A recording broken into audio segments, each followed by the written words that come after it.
bien, pues bueno, en primer lugar, quiero agradecer que me hayáis vuelto a invitar.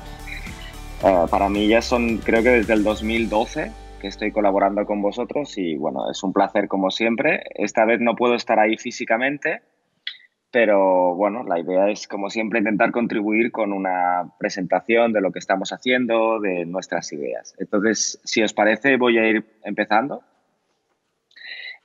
Bueno, yo quería hablaros este año de la enfermedad de Pompe, cómo está cambiando la forma en que entendemos esta enfermedad desde múltiples puntos de vista.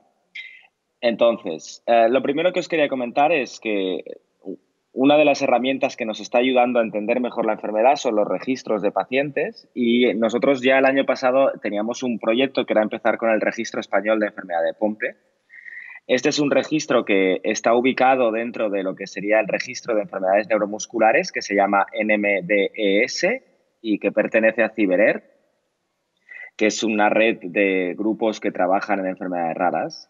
Y bueno, esto es un registro que contenía datos de 73 pacientes y este año, pues con ayuda de Jorge Alonso, que luego os enseñaré quién es, pues revisamos los datos y vimos que en realidad de esos 73, solo 49 tenían datos completos. Entonces, para mejorar ese registro, lo que hemos hecho es crear un comité directivo que está formado por 9 miembros. Son neurólogos, pediatras y especialistas en medicina interna, gente que lleva pacientes con Pompe. Y hemos hecho una serie de reuniones ya por vía telefónica para hablar un poco de qué estudios queremos hacer, para que veamos cómo vamos a querer manejar el registro. Hemos revisado las variables que estábamos recogiendo y hemos actualizado añadiendo nuevas cosas, como por ejemplo mutaciones o título de anticuerpos. Con los neuropediatras hemos hecho un apartado específico de niños, de pacientes con Pompe infantil, y la buena noticia es que acabamos de conseguir una beca de un año para poder tener contratado lo que se llama un data manager, que es una persona que puede ir a los centros y meter los datos de los pacientes para asegurar que todos los pacientes que podamos estén incluidos. Entonces, la otra cosa que hemos hecho este año es analizar los datos de estos 49 pacientes y hemos hecho una primera publicación, que es esta que veis aquí. Esta es una publicación que se ha hecho en una revista española que se llama Medicina Clínica, con la intención de darle la máxima publicidad entre los médicos españoles, ya que los internistas reciben esta revista en su casa. Y bueno, este de aquí que veis en la pantalla es Jorge Alonso, es un neurólogo joven que está conmigo desde hace un año y medio aproximadamente y que está trabajando en este proyecto. Entonces, bueno, pues hemos podido ver, entre otras cosas, pues de dónde vienen los pacientes del registro. La mayoría de los pacientes vienen de la zona de Andalucía, en la zona de Cataluña y Murcia, aunque también hay otras comunidades representadas. Y hemos podido ver, por ejemplo, cómo es la situación funcional de estos pacientes y poder tener un poco una fotografía de cómo son los pacientes con Pompe actualmente. Entonces, nosotros lo que queremos hacer de cara al año que viene es intentar aumentar el número de pacientes en este registro y para ello nos estamos poniendo en contacto con la mayoría de médicos que conocemos que tienen pacientes, pero también os pediríamos a vosotros que pues le comentaseis a vuestros médicos que existe este registro o que directamente si queréis inscribiros pues que nos enviéis un correo electrónico a mí, tenéis mi correo en la pantalla, o a Jorge, que también lo tenéis allí, o a Sonia, que casi todos conocéis, y nos digáis, bueno, me llamo Pepito y quiero apuntarme esto al registro. Entonces nosotros necesitamos saber qué médicos lleva, en qué hospital trabaja y si tenéis un contacto, pues mejor. Porque para poder inscribiros en el registro, este proyecto tiene que pasar el comité de ética de los hospitales y por lo tanto necesitamos trabajar un poco con vuestros médicos. Pero vamos, os animo a todos a que os apuntéis porque eso nos permitirá tener más datos y poder hacer más cosas de cara al futuro. Bueno, ¿qué cosas hemos sabido también gracias a esto? Pues hemos podido saber que ha cambiado completamente cómo se diagnostica esta enfermedad. Por ejemplo, nosotros hemos visto que el 45% de los pacientes POMPE del adulto, estamos hablando ahora, del registro, pues fueron primero visitados por un hepatólogo, ya que tenían cifras elevadas de GOT o GPT en sangre. Es decir, seguramente esto es vuestra historia, seguramente muchos de los que estáis aquí, lo primero que os vio fue un especialista en digestivo. y un 25% de los pacientes tenían hechas una o más biopsias hepáticas que eran normales o inespecíficas. Cuando fueron remitidos a neurología, el 68% de los casos fue porque tenían debilidad muscular que no se sabía. Y en un 32% de los casos era porque tenían o las cecas altas, se supiese muy bien de dónde venían, o eran familiares de algún paciente con POMC. En un 68% de los casos se hizo una biopsia muscular, en un 60% de los casos una resonancia muscular para diagnosticar la enfermedad, en un 58% de los casos una gota seca y en un 100% de los casos se hizo un estudio genético del gen para confirmar el diagnóstico de POMC. Eso ha llevado a que tengamos un retraso medio desde la primera visita hasta el diagnóstico de 9 años, con un rango que va de 0, es decir, un año, a 45 años en algunos casos. Es decir, como podéis ver, es una auténtica curvada. Pero tenemos la sensación de que esto ha cambiado radicalmente en los últimos 3 o 4 años. Y es fundamentalmente gracias a 3 cosas. 1, la popularización de la gota seca. 2, los estudios de secuenciación masiva de genes. Y 3, el screening neonatal, que no llega a nuestro país, pero es... Entonces, para empezar con la gota seca, como sabéis, la gota seca se han hecho diferentes grupos de población, se les ha hecho a general, se ha hecho a gente que tiene unas cecas altas o a gente que... Y esta es una tabla que sale en un artículo reciente, en el que salen varios hechos que veis aquí, que se hicieron en 2015. Básicamente lo que viene a decir es que de 5.700 muestras que se analizaron, es decir, gente que llegaba al hospital con cecas altas y se les hacía directamente una gota seca, espera, gente que tenía una de cinturas y se les hacía una gota seca, pues un 2,5% de estas muestras acababan siendo una enfermedad. Y eso ha hecho que la gota seca hoy en día, que es un procedimiento sencillo, sabéis lo que es, se pone una gotita aquí en este papel secante y se analiza la climática, pues la gota seca se ha convertido en la primera prueba que hacemos a un paciente con sospecha de enfermedad muscular y nos permite hacer el diagnóstico de POMC rápido. El otro gran cambio que hemos tenido es la aplicación de estas técnicas que se llaman de secuenciación masiva. En estas técnicas lo que se hace es analizar todos los genes que pueden hacer enfermedad muscular. Yo os traigo resultados de 2 estudios. Uno es el estudio MIOSEC, que es un estudio que se ha hecho en la Universidad de Newcastle, en el norte de Inglaterra, en el que han analizado 1.100 pacientes europeos de toda Europa, como veis aquí, algunos también de Oriente Próximo, Irán, Egipto, con sospecha de que tenían diagnósticos. Y de esos 1.100 pacientes, 10 tenían enfermedad de POMC. Es decir, que esta técnica nos permite también diagnosticar pacientes con sospecha de enfermedad muscular, no pensemos en un paciente que acaban teniendo. Y este es un estudio exactamente igual, hecho en Latinoamérica, donde han participado Brasil, Argentina, Chile, y han obtenido 2.100 pacientes con de cinturas o con una hiperglicemia. Y como veis aquí, un 4% de los pacientes tenían mutaciones en la genética. Es decir, estos estudios permiten diagnosticar la enfermedad de POMC en una población en la que hasta ahora no teníamos un diagnóstico. Como veis, esto sería para ver pues, que de todas esas 2.000 y pico pacientes tenían. Y el otro gran estudio, la otra gran evolución que tenemos en el mundo, por decir así, sería el screening. El screening neonatal, sobre todo, tanto en Taiwán, desde hace muchísimos años, y los años lo que estamos viendo aquí es que están apareciendo un gran número de casos. Casos que pueden ser casos infantiles, pero la prevalencia de la enfermedad está cambiando. Nos pensamos que era 1 de cada 40.000. Si miramos a los datos de este screening neonatal, vemos que la enfermedad es bastante más prevalente. Jordi, Entonces, lo que os decía es que la prevalencia de la enfermedad parece que está cambiando y tenemos más casos gracias a estos estudios de screening neonatal. Es decir, que como veis, lo que antes eran 9 años de media para llegar al diagnóstico, muy probablemente si analizamos los casos de los últimos 3 años, veremos que se está reduciendo. Eso es uno de los cambios que estamos viendo. El tema del screening neonatal es un tema peliagudo por varios motivos. Todos querríamos tener el diagnóstico cuanto antes mejor, pero es importante recordar que nos podemos encontrar con 2 situaciones. casos diagnosticados de Pompe infantil, es decir, en los que sepamos rápidamente que este niño que acaba de nacer va a tener un Pompe infantil, que como sabéis es una enfermedad bastante grave, y en esos casos nos toca hacer una rápida derivación del niño a un centro pediátrico para que se haga el estudio del CRIM. Y si es un niño CRIM positivo, pues se empezaría el tratamiento. Si es un niño CRIM negativo, se tendría que hacer como sabéis, un tratamiento inmunomodulador, ya que estos niños responden peor al tratamiento y pueden hacer anticuerpos, como sabéis bastante bien. Otro problema que tenemos es que ocurre si el diagnóstico genético nos hace pensar que este chico tendrá un Pompe cuando sea adulto.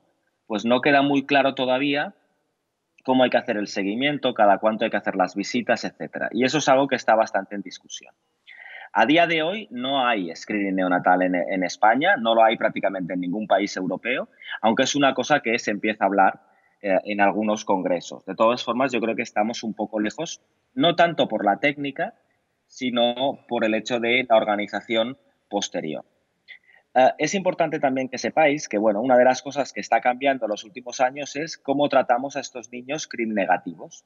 Antes eran niños que tenían muy mal pronóstico, es decir, que respondían mal porque hacían una respuesta con anticuerpos contra el tratamiento, pero desde el 2009 se han ido probando diferentes tratamientos inmunosupresores y hoy en día parece que hay un protocolo claro de cómo tratar con inmunosupresores a estos niños para que puedan recibir también la terapia enzimática.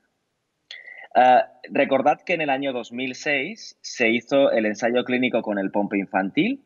Este es un ensayo que fue pequeñito porque se trataron únicamente 9 niños a dosis bajas y 9 niños a dosis altas de enzima. Y lo que se pudo ver es que los niños tratados eran esta línea negra de aquí, sobrevivían más allá de los 15 meses, mientras que los niños no tratados con Pompe infantil morían antes de los 15 meses. Esa era la historia natural, es decir, que había una diferencia clara. Y la mayoría de los niños permanecían más de 15 meses sin ventilación y además el volumen del corazón se reducía, que era una de las causas principales de problemas en estos niños. Y es decir, el estudio fue claramente exitoso. Pero ahora ya tenemos eficacia a largo plazo y hemos visto que en el Pompe infantil podemos tener una respuesta al tratamiento variable, dependiendo un poco de las series que miremos.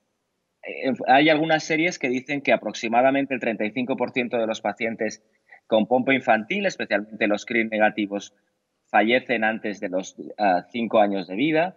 Un 30% de los pacientes son dependientes del ventilador y entre el 20, como veis aquí, y el 50% de los casos son capaces de caminar de forma independiente.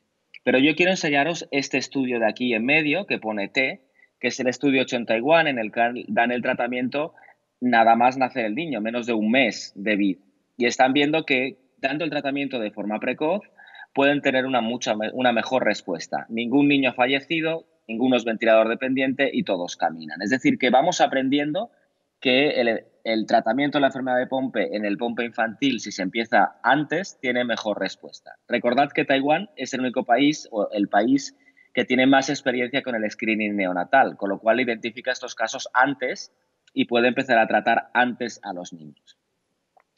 Pero bueno, recordad que la enfermedad de Pompe infantil no es una enfermedad que se cure, no es que los niños se curen del todo, sino que pueden desarrollar problemas musculares, pueden desarrollar una escoliosis y hoy en día sabemos que pueden tener alteraciones en el sistema nervioso central y que puede llevar a que puedan tener algunos problemas de aprendizaje. Todo esto no se conocía porque estos niños fallecían antes del año de vida y hoy sobreviven y podemos saber pues que pueden desarrollar dificultades nuevas. Es decir, que estamos asistiendo a una nueva enfermedad de Pompe infantil que es diferente a la que conocíamos antes del tratamiento. ¿Por qué? ¿Qué es lo que condiciona que los pacientes respondan o no? Pues seguramente ser CRIM negativo o positivo, tener anticuerpos, seguramente las mutaciones que tenemos, el retraso en el inicio de la terapia enzimática y la dosis de terapia enzimática, que si bien no se ha demostrado, pero en estudios hechos de tipo ensayo clínico sabemos que dosis de 40 miligramos por kilo semanal parece que pueden ser más efectivos en estos casos. Bueno, y en el adulto, ¿qué? ¿Hay un nuevo fenotipo también? ¿Qué más sabemos? Bueno, pues en el adulto estamos aprendiendo que la enfermedad de Pompe es una enfermedad multisistémica, es decir, que no solo afecta a los músculos, Sabemos que puede afectar a la vasculatura y puede dar aneurismas a nivel de las arterias cerebrales. Sabemos que puede hacer a veces algunos problemas vasculares en el cerebro y hay pacientes que pueden desarrollar lesiones como veis aquí. Hay algunos pacientes que pueden hacer alteraciones en el electrocardiograma, por eso es importante que se hagan electros de forma relativamente frecuente, una vez al año o cada 2 años. Sabemos que la osteoporosis se asocia a la enfermedad y que puede haber pacientes que hagan fracturas vertebrales y además últimamente se han descrito casos que hacen una neuropatía de fibra pequeña que consiste en tener dolor o sensación de quemazón en las manos, los pies o en las piernas y que puede ser por la enfermedad. Y además sabemos en la enfermedad de Pompe del adulto, tenemos datos ya de pacientes tratados a largo plazo. Este es un estudio que se publicó ya hace unos años, en 2017, en Holanda, en el que seguían a 88 pacientes adultos y veían cómo la respuesta al tratamiento era máxima durante los 3 primeros años, pero posteriormente los pacientes empezaban un declive progresivo de la función motora. Es decir, había un efecto curva. Mejoría al principio y luego empezaban a empeorar otra vez, tanto en la fuerza como en las distancias caminadas en los 6 minutos. Si comparamos nuestros pacientes tratados con los pacientes antiguos, hemos visto algunas diferencias. Este es un estudio que se hizo antes de la terapia enzimática. Y en este estudio veían que el 50% de los pacientes necesitaban una silla de ruedas con enfermedad de Pompe del adulto y aproximadamente el 50% estaban con un ventilador. Hoy en día sabemos que la terapia enzimática ha reducido el número de pacientes que necesitan la silla de ruedas. Es decir, que a pesar de que los pacientes puedan empeorar con el tiempo, parece que reducimos el número de pacientes que va a necesitar la silla de ruedas. Y desde el punto de vista respiratorio, los datos parecen indicar que existe una mejoría inicial para después tener una cierta estabilización posterior. Estos son estudios, como os decía, publicados en el 2017, pero parece que todo apunta hacia ese sentido.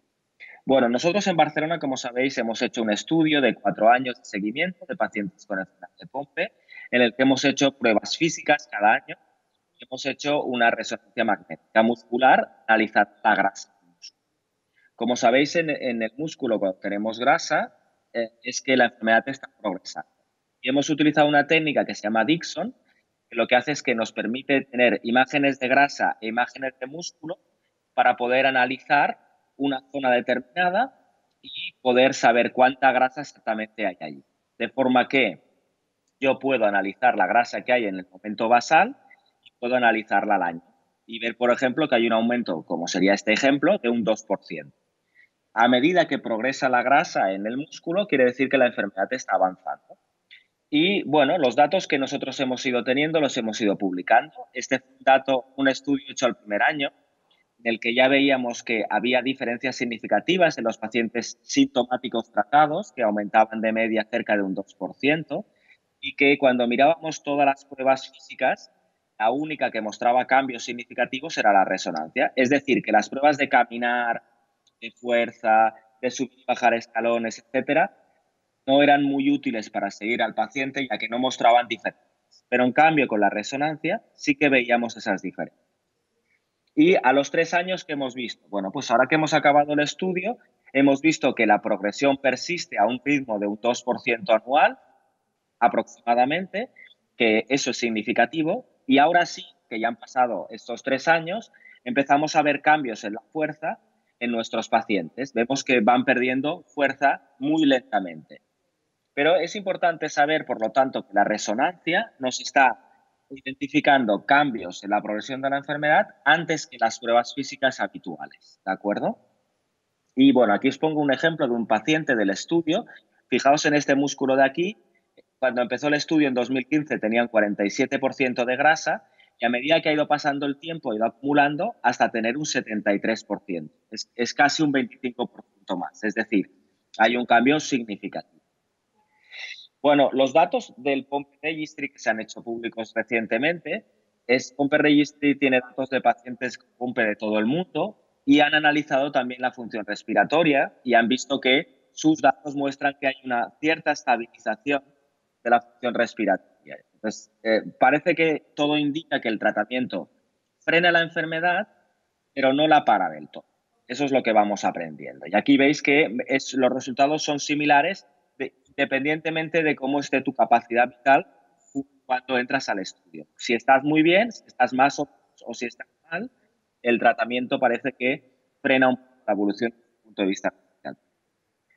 Bueno, tenemos criterios para evaluar el tratamiento.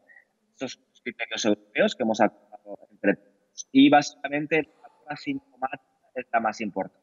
Tenemos un paciente pobre, debilidad muscular, y empezar el tratamiento. ¿De acuerdo? En eso ya estamos todos de acuerdo. El problema es qué ocurre con los pacientes que son síntomas.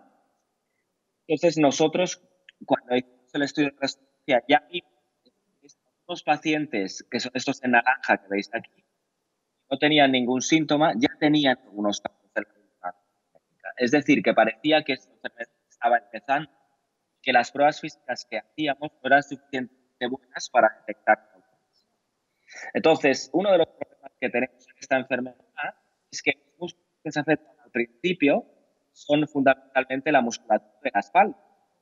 El problema que tenemos es que es muy difícil evaluar la musculatura de la espalda, porque como veis, se tiene que hacer esta prueba que pedimos al paciente que levante el tronco tumbado. Aquí tenemos a Manu, que como lo veis lo estamos explorando, pues que tiene problemas para levantar las piernas. Cuando yo le pido que levante la espalda, que es algo que veréis ahora, lo está intentando hacer ahora, él es incapaz de mover. Y con lo cual, en pacientes que están empezando con la enfermedad, puede ser muy difícil que veamos debilidad aquí. Se puede pasar perfectamente un paciente en estas condiciones. Bueno, ¿qué es lo que hemos visto en los pacientes presintomáticos en la resonancia? Pues en los pacientes más jovencitos, los que tienen 11, 15 o 19, normalmente la espalda, la musculatura está bastante bien. Veis que es de color marrón y si está mal tendría que tener blanco, que es la grasa dentro. Pero a medida que van pasando los años, en pacientes que, recuerdo, no tienen síntomas, vemos que esta musculatura de la espalda se va llenando de grasa, como podéis ver aquí. Y hay otro músculo en las piernas, que es el músculo aductor, que es este que veis que señalo aquí con la flecha, que los chicos jóvenes no tienen tampoco ningún problema, pero a medida que van pasando los años vais viendo cómo también se llena de grasa. El problema es que estos cambios pueden tener un poco síntomas en el día a día del paciente. Y os quiero poner este paciente de aquí que tiene 53 años y nosotros le decimos que camine. Veis que su resonancia muestra grasa, ya aquí, un poquito en el glúteo y sobre todo en la espalda. Y él dice que no tiene ningún problema y como veis camina bastante bien. De hecho, no vemos ninguna cosa que nos llame la atención. Este paciente, las pruebas físicas salen normales, la resonancia magnética nos está mostrando enfermedad. Y lo que hemos visto es que cuando seguimos a nuestros pacientes durante 3 años, si seguimos a estos pacientes que ya tenían grasa, la musculatura de la espalda, que eran sintomáticos, pues vemos cómo van progresando y van aumentando la cantidad de grasa en sus músculos. Es decir, que estos pacientes que ya han empezado con la enfermedad, poco a poco van avanzando y tarde o temprano empezarán a desarrollar síntomas. Pero la resonancia no lo arregla todo. Quiero poneros este caso, que es de un chico de 12 años que tenía un diagnóstico de Pompe por hipercecaemia. Cuando lo vimos nosotros tenía una función muscular normal y todo bien. 4 años después, su padre nos dice, mi hijo está desarrollando una escoliosis y parece que tiene algunos problemas para correr o para subir escaleras. Y cuando lo vimos, efectivamente, tenía una escoliosis leve, un poquito de debilidad en las piernas. Y yo dije, pues la resonancia ya mostrará. Y su resonancia era estrictamente normal. No había nada de grasa en ella. Y eso la verdad es que nos hizo pensar y preguntarnos qué está ocurriendo aquí. Entonces, lo que creemos que está ocurriendo aquí es que estos pacientes jovencitos, jóvenes, están acumulando seguramente azúcar, glucógeno, que no se puede degradar porque no tienen el enzima. Y bueno, pues estamos trabajando en el hospital con unas secuencias de resonancia que intentan identificar este glucógeno en el interior del músculo. Y para ello ya veréis que vamos a empezar un nuevo. A día de hoy, básicamente lo que nosotros recomendamos es, si tenemos un paciente adulto que tiene debilidad muscular, se empieza el tratamiento. En eso no hay ninguna duda. Si no tiene debilidad muscular, yo recomiendo hacer una resonancia magnética. Si tiene grasa, decir, encontramos grasa en esos músculos, quiere decir que el proceso de sanación muscular ha empezado y ahí tendríamos que plantearnos seguir al paciente muy de cerca o incluso empezar el tratamiento. Si bien eso no está todavía aprobado ni consensuado entre todos. Si no tiene nada de grasa, creo que hay que pensar en hacer algunos estudios, técnicas de resonancia que nos permiten identificar glucógeno y seguir con el seguimiento del paciente. Y también hoy ha venido gente, que creo que hablarán después, van a enseñar unas nuevas formas de medir la función física de es lo que se llama el 6 Minute Walking Test Plus, que son toda una serie de técnicas que nos permiten analizar función motora, la distancia del paso, la altura, el electromiograma y el electrocardiograma de los pacientes mientras hacen el 6 Minute Walking Test. De forma que podamos tener más datos para ver si conseguimos tener pruebas físicas que sean mejores para hacer el seguimiento de los pacientes. Pero además quiero que sepáis que hay gente que está buscando también biomarcadores, es decir, moléculas de la sangre que pueden elevarse cuando los pacientes empiezan con síntomas. Y en los últimos años ha habido varias publicaciones. Nuestro grupo ha publicado 2 trabajos, uno hecho con unas moléculas que se llaman microRNAs y otro hecho con unas moléculas que se llaman citoquinas, en los que básicamente lo que hemos podido ver es que estos microRNAs están elevados en la sangre de los pacientes POMPE, pero no en la sangre de los pacientes controles. Y hemos encontrado uno de ellos, el microRNA 206, que en pacientes asintomáticos está normal, pero en pacientes que ya empiezan con síntomas se va a elevar progresivamente en sangre. Y ahora lo que queremos es intentar tener más muestras de pacientes asintomáticos que vayan progresando en el tiempo para ver si es un buen marcador que nos diga que empieza a tener un problema en el músculo y que quizás tendríamos que empezar a tratar. Para ello vamos a diseñar un nuevo protocolo de estudio que queremos empezar el año que viene. Queremos incluir pacientes con diagnóstico confirmado de POMPE, sintomáticos y asintomáticos. Será un estudio de 2 años. Haremos visitas en el hospital y las pruebas serán pruebas de función muscular con el 6 Minute Walking Test Plus, que os enseñarán ahora después, espirometría, análisis de sangre y resonancia muscular con estas nuevas técnicas. Y bueno, pues os animo a todos los que tengáis interés en participar en este estudio a que nos enviéis un correo electrónico, ya tenéis el correo para que podáis participar en él. Y finalmente voy a hablar muy poco de esto porque tenéis a Federico y tenéis a Barry, que os van a hablar de la terapia génica.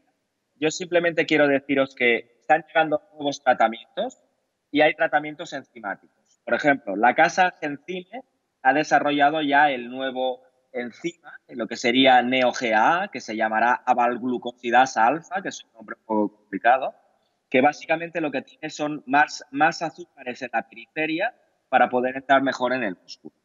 Y han hecho ya toda una serie de ensayos clínicos en fase 1 y 2 para ver que el fármaco es seguro y vemos que no da efectos secundarios.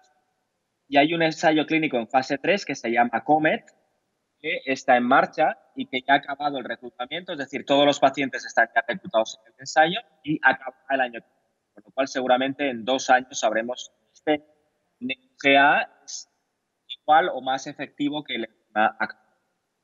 Pero no es la única empresa. Amicus tiene también un enzima nuevo que tiene una serie de moléculas en la superficie que permiten que entre mejor en el músculo y además se da con una chaperona, que es un fármaco que hace que dure más en sangre. Ellos han visto que cuando combinan este fármaco con chaperona, pues aumenta la vida media del fármaco en la sangre. Con lo cual el músculo tiene más tiempo para cogerlo. Y los resultados en ratones pues muestran que limpia el azúcar, que serían todos estos puntitos que veis aquí, muy bien de lo que serían las fibras musculares. Esto sería el ratón tratado. Veis que las diferencias son muy claras. Pues la empresa Amicus tiene un ensayo clínico ya, que es el PROPEL, que está en marcha. Se están reclutando pacientes en todo el mundo y nosotros en San Paulo estamos haciendo y tenemos 3 pacientes que están participando en este ensayo. Y finalmente deciros que hay otra molécula que se va a entrar en ensayo en breve, que es esta molécula que se llama el BAL1221, en el cual se ha hecho un enzima, tendríais aquí, que va a ir asociado a un anticuerpo. Este anticuerpo teóricamente entra en la fibra muscular y es capaz de generar el glucógeno del lisosoma y también el de la periferia. Y en principio este es un ensayo que estaba ya destinado a empezar en breve, pero todavía no ha empezado. Y finalmente, la terapia génica, os van a contar ahora que hay diferentes estrategias que intentan llevar el virus y los genes al corazón y a los músculos, y estrategias que intentan ir al hígado. No voy a entrar en ello porque os lo comentarán Barry y Federico. Y bueno, finalmente, decir que tenemos nuevas herramientas diagnósticas que están mejorando el retraso diagnóstico de la enfermedad de Pompe. Estamos aprendiendo cuáles son estos nuevos tipos de enfermedad. Creo que es muy importante que necesitamos nuevas herramientas para seguir nuestros pacientes, con lo cual tenemos que trabajar, investigar técnicas para mejorar eso, nuevas moléculas de sangre, técnicas como el Test Plus para seguir a los pacientes, que sabéis que hay nuevas opciones terapéuticas que se están desarrollando. Y con esta diapo quiero agradecer a la gente de la unidad y sobre todo a vosotros, la Asociación Española de Glucosenosis y de Pompe, por la ayuda que nos habéis dado durante todos estos años y por la colaboración que siempre tenéis con nosotros. Bueno, agradeceros la asistencia. Siento mucho el problema de sonido y espero poder contestar vuestras preguntas. Muchas gracias.